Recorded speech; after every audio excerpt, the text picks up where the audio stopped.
be looking at some more comedy rolling stock in 00, and this comedy rolling stock is from Dad's Army. As you may remember, in the past I have looked at the Butcher's Van, J. Jones's Butcher's Van, which was superb. So when he announced he's got some more on the way, I pre-ordered it. And this one is a 7-plank coal wagon with the town name on the side, which looks fantastic. This is made by Dapol, exclusively for BUGGLEKELLY station. His links will be down below, even his YouTube channel will be at the end. I paid £25, all his 00 stuff are £25. He does have N in different liveries, they are £20. So let's get into the review and see if it's worth the money, shall we? So here it goes. Like with most Dapol rolling stock, there is no detailed parts to add. So let's start on the front or the back of this. I think it's a 7-plank wagon, and there is differences. So we do have a new style Dapol NEM coupler, which is plastic. We also have buffers and shanks that are metal but unsprung. The buff beam itself is plastic and it's black, and there's a hook in the centre. There might be the odd moulding mark along there or some sort of seam. As we move on up, both front or back of these wagons, as I want to call it, are different. So let's start with the other side first. The other side has all of its rivets in black. So the 4 corners of this wagon have black posts with riveting on it. We also have some supports going along. Again, these are all in the brown livery, and the supports go down to the buffer beam. But around this side, it's a little bit different. So I think this truck in real life would open to empty the coal out. So we have some black painted lines, which I think would move. We also have 2 more small, tiny black things on the wagon. I'm sorry, I don't know what they are. And at the top, I think we have a small wire. But again, it's mainly in brown and the black delivery of this 7-plank wagon. I'm sure it's a 7-plank wagon. So let's move on to the side of this 7-plank wagon. Both sides of this 7-plank wagon are exactly the same. All the printing on this wagon is crisp. Again, like I said, I think it's a 7-plank wagon and it's in the brown. It has the name of the town which Dad's Army is set into, which is Warburton. If I got that correct, I think I butchered that, I always do. And it's Corporation Gas Works as well. And it tells you where to return it to, again, Warburton-on-Sea down below, and it gives you the tons to it. It does have a weathered look to it, that just could be the brown and the white mixing with my eyes, but everything on here is crisply printed. Again, we have a handbrake which is moulded on. We have axles and springs. I think there's a few plaques down below which are moulded on but not printed. Well, saying that, the moulding is crisp, if I'm honest with you. As we're now doing an aerial view on top of this coal wagon. So on top of this coal wagon, there is a few rivets that I can see. We also have a coal load inserted. I'm not sure if this is removable, but this coal load looks to be the same one that's in my Worthington's Bass coal wagon that I have in my collection. The coal load doesn't look too bad to me. And again, the tops are in brown, and obviously the coal load is in a lightish black. And finally, as we do an underneath look at this 7-plank wagon. The underneath of this 7-plank wagon is exactly the same as the Jones's Goods by Dapol that's out there. But I think we have plastic or metal wheels by the looks of it. It's hard to tell. We do have the new Dapol NEM coupler. You can also see 4 lugs at either corner where the shell clips onto. Again, it's the same as the Jones's Goods. You can also see Dapol in the centre, Dapol Limited, made in Wales. And a screw. Again, this goes along with the Jones's Goods Van 1. All of the underneath is in black. It's all one moulded, apart from the couplings, obviously you can take them out. You can also see the handbrakes and bracing, and even the brakes do not line up with the wheels, but it's still a good coal wagon. And then you have the metal buffers at the end. So next up is the usual coupling test I do, seeing that this is the new Dapol one. I thought I'd test it out again, even though it worked on the Butcher's Van. So we have a Hornby, I think it's a 7 or 8 plank, and then we have an Oxford Rail Bass Van. All should connect perfectly fine, all of the same NEM pocket couplings, so here goes.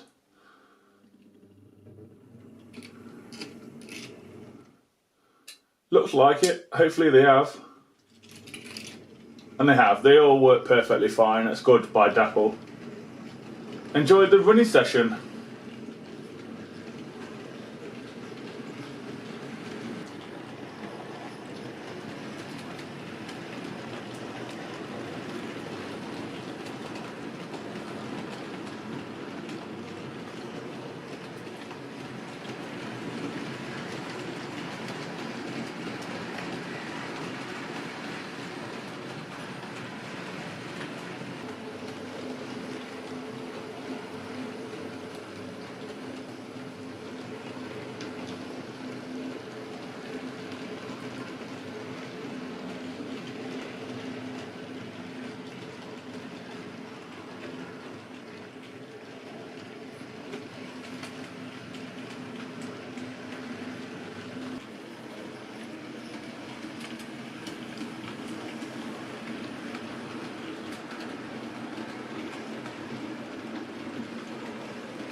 So yeah guys, that's the end of the review and running session. Before I give my opinion, I do what I normally do, which was tell you what was pulling the train of coal wagons. And that was the Hornby retooled 9F. Just thought it looked great on a freight loco, basically a freight train. So my opinion on the wagon, the price I paid, like I said, was £25 from his website only, which will be down below in the description, and his channel will be at the end card as well. If you're into your quirky little stuff, like your Only Fools, your Dad's Army, your Titfield Thunderbolt stuff, or anything like that, there's others. Yeah, it looks wonderful. It matches all the rest of the official livery, shall we say, like the Bass, the Diddingtons, the Oceans, the Cadburys, the Stewart and Lloyds, that sort of thing. It matches them perfectly. You can't tell it's a made-up livery, if I'm honest with you. The coal load isn't too bad. I'm glad Dapol fixed the NEM couplers on it. That was always a bugbear for me. I really hated having Dapol rolling stock, and that's why you didn't see me run Dapol stuff. Yeah, some may moan the price is a little high at £25, but when it's a one-man team who's obviously gone off and got the licenses, which the licenses do cost quite a bit, and like I said before, it looks the part. It hasn't got the underframe detail. Does it need the underframe detail? No. Does it need separately applied parts? No. It comes in a lovely box, a Dad's Army style box. And like I said, for £25, for 00, it is great. He does other stuff. I think he does a few more sitcoms or films. He also does some Thomas Tank stuff as well. And there's also figures and buildings on his website. Like I said, the link will be down below. Like I said, I've paid for this out of my own money. It's not a freebie. I'm not one of them YouTubers that has a freebie one. It's literally out of my own money. Do I regret buying it? No. Could it be cheaper? That's between him and the manufacturer. I can't comment on that. But I think the tooling is 50 years old, or was made in the 50s, if I have this correct. But anyway, it still looks great. So it was a thumbs up from me. Hopefully I'll see you in the next review. Please take care and goodbye.